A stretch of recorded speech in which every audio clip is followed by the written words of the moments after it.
دیکھا ہوگا کہ بقرعید کے موقع پر دنیا بھر میں مسلمان قربانی کرتے ہیں اور آپ سوچتے ہوں گے کہ ایسا کیوں کیا جاتا ہے۔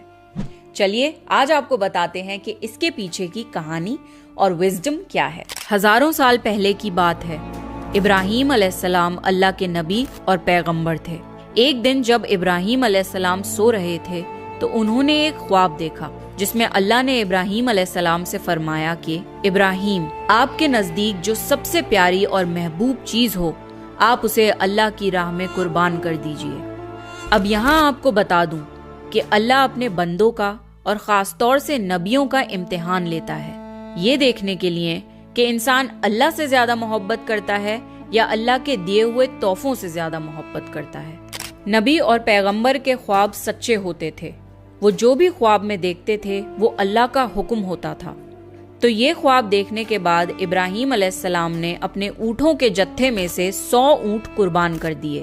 آج کے زمانے میں یہ 100 قیمتی گاڑیاں سیکریفائز کرنے کے برابر ہے۔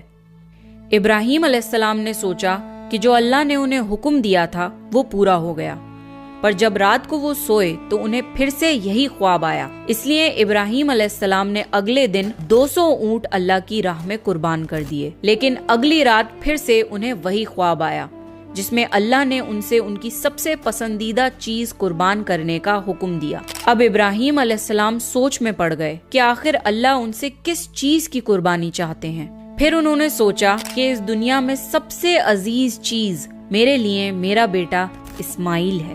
آپ کو بتا دوں کہ ابراہیم علیہ السلام کو پوری زندگی دعائیں مانگنے کے بعد 80 سال کی عمر میں اولاد ہوئی تھی، اور وہ تھے ان کے بیٹے اسماعیل جو انہیں بہت زیادہ عزیز اور محبوب تھے۔ اب ابراہیم علیہ السلام سمجھ چکے تھے کہ دراصل اللہ تعالیٰ نے ان سے ان کے بیٹے کی قربانی مانگی ہے۔ اللہ یہ دیکھنا چاہتا ہے کہ ابراہیم علیہ السلام اپنے بیٹے سے زیادہ محبت کرتے ہیں یا اللہ سے۔ ابراہیم علیہ السلام کے لیے یہ بہت بڑا امتحان تھا۔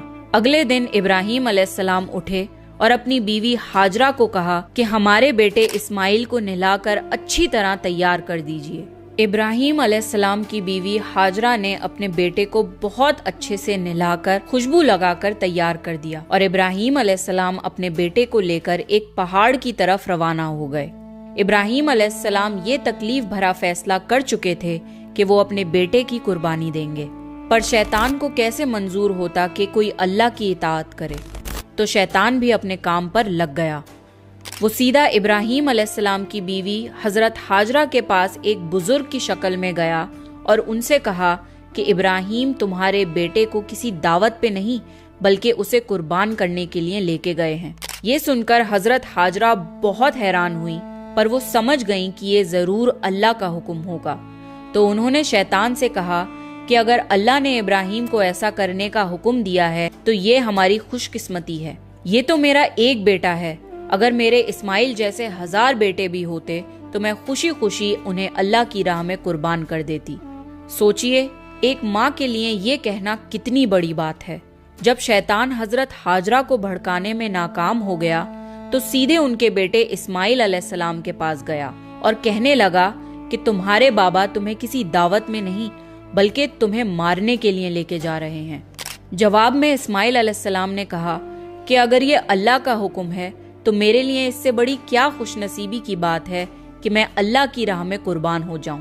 13 سال کے بچے میں اتنی سمجھ اور بہادری ہونا کتنی بڑی بات ہے۔ یہاں بھی جب شیطان ناکامیاب ہو گیا تو وہ ابراہیم علیہ السلام کو بھڑکانے کی کوشش کرنے لگا کہ تمہیں یہ بیٹا اتنی منتوں سے ملا ہے، اگر تم نے اسے قربان کر دیا تو بڑھاپے میں تمہارا سہارا کون بنے گا، اور اگر اللہ نے یہ قربانی بھی قبول نہیں کری تو تمہارا کتنا بڑا نقصان ہو جائے گا، ایسا مت کرو۔ شیطان ہر طرح سے انہیں بار بار بہکانے کی کوشش کرتا رہا، اور غصے میں آ کے ابراہیم علیہ السلام نے شیطان کو پتھر مارے۔ یہی وجہ ہے کہ جب لوگ حج پہ جاتے ہیں تو شیطان کو آج بھی کنکڑی مارتے ہیں، اور یہ حج کے اہم ارکانوں میں سے ایک ہے۔ شیطان کے جانے کے بعد ابراہیم علیہ السلام نے اپنے بیٹے کو ساری بات بتائی تو اسماعیل علیہ السلام نے فرمایا کہ بابا اگر یہ اللہ کا حکم ہے